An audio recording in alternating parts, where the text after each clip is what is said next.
अस्सलाम वालेकुम। उम्मीद है कि आप लोग खैरियत से होंगे। आज हम डिस्कस करेंगे नेशनल एनवायरनमेंट पॉलिसी NEP 2005। उसके हमारे पास ऑब्जेक्टिव या गोल्स क्या हैं।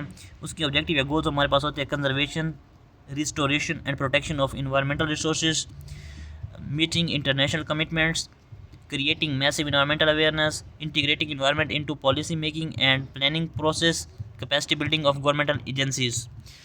हम देखते हैं कि कौन से सेक्टर्स हैं जो एड्रेस होते हैं अंडर NEP। हमारे पास उसमें वाटर मैनेजमेंट आता है, safe and clean drinking water availability increase, supplies increase, installation of waste water treatment plants, promotion of low cost water treatment facilities, water conservation improvements and policy framework development।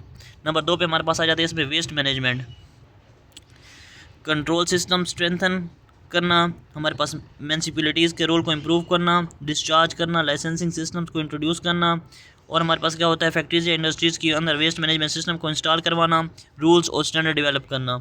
ये इसका waste management जो है ना हमारे पास इदारा, उसके अंदर इसका सेक्टर के अंदर अपना रोल होता है। हमारे पास जो NEP 2005 है हम इसे क्या कहते हैं नेशनल एनवायरनमेंट पॉलिसी। फिर हमारे पास इसका फॉरेस्ट मैनेजमेंट के अंदर रोल होता है। फिर हमारे पास इसका क्या होता है एग्रीकल्चर के अंदर रोल होता है। एग्रीकल्चर में इसका क्या रोल होता है हमारे पास होता है ये soil fertility, water run off, irrigation system, canal lining, chemical fertilizers, over use या रिड्यूस वगैरह करना, फार्मर की कैपेसिटी बिल्डिंग करना, ये भी इसका हमारे पास इस सेक्टर के अंदर रोल है। फिर हमारे पास इसका रोल होता है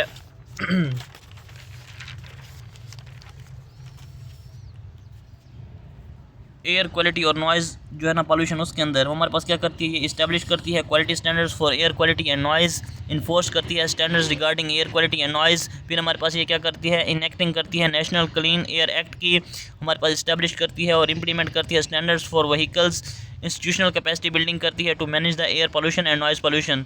फिर हमारे पास क्या करती है ये बायोडाइवर्सिटी लॉस के अंदर भी हेल्प करती है। कैसे करती है कि आइडेंटिफाई करती है बायोडाइवर्सिटी के कंटेंट को पाकिस्तान के अंदर, आइडेंटिफिकेशन करती है बायोडाइवर्सिटी लॉस इन पाकिस्तान के अंदर, और हमारे पास क्या करती है आइडेंटिफिकेशन करती है इंडेंजर्ड और एक्सटिंक्ट स्पीशीज़ की, आइडेंटिफिकेशन करती है डिफरेंट फैक्टर्स की जो कि हमारे पास रिस्पॉन्सिबल होते हैं फॉर बायोडाइवर्सिटी लॉस, और हमारे पास क्या करती है मीटिंग करती है कमिटमेंट्स करती है under CBD convention of biodiversity 1992, create करती है अवेयरनेस अबाउट बायोडाइवर्सिटी और स्ट्रेंथन करती है हमारे पास नेशनल पार्क्स को और उनको इम्प्रूव करती है। हमारे पास क्लाइमेट चेंज और ओजोन डिप्लेशन के अंदर ये किस तरह रोल प्ले करती है, ये हमारे पास डेवलप करती है पॉलिसीज़ की फ्रेमवर्क फॉर क्लाइमेट चेंज, और हमारे पास क्या करती है मिटिगेशन करती है और अडेप्टेशन करती है मेजर्स फॉर क्लाइमेट चेंज, और हमारे पास क्या करती है मिटिगेट करती है और अडेप्ट करती है measures for climate change improvements, और हमारे पास क्या करती है ये करती है क्लाइमेट चेंज जो हमारे पास हैंडलिंग होती है उसकी जो इंस्टीट्यूशनल सेटअप है उसको इम्प्रूव करती है और उसकी कैपेसिटी बिल्डिंग करती है।